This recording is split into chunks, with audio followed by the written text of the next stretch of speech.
Assalamu alaikum. My name is Haya and I just have one question for you tonight.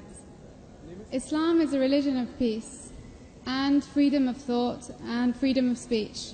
So why in the Quran does it say that if a Muslim who is born a Muslim should be punished by death if he chooses not to follow the religion anymore?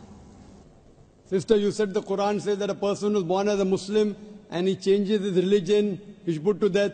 Sister, I don't know of any verse in the Quran. You point out in the Quran, there is no such verse in the Quran talking about that a person who is a Muslim and then who changes his faith, he should be put to death.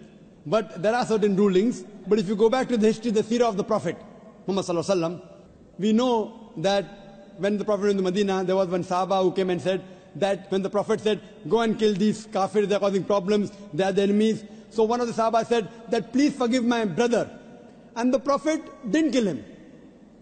And later on that person accepted Islam. So it's not a general rule that any person who is a Muslim who becomes a murtad, he has to be put to death. The ruling is if a person who is a Muslim, who becomes a murtad, who changes his faith and propagates against the religion of Islam, then the penalty is death. And this is in most of the countries. For example, if in the country of India, there is a citizen of India who shares the secret prints of the Indian army with the enemy, the Indian law will say he should be put to death or life imprisonment. This is the same law in America, same in UK for apostasy.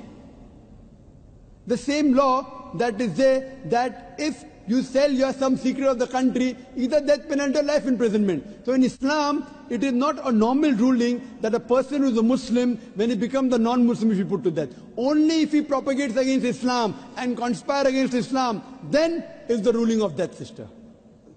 Hope that answers the question, sister. Thank you so much. Yes, you did. You're most welcome, Thank sister. you.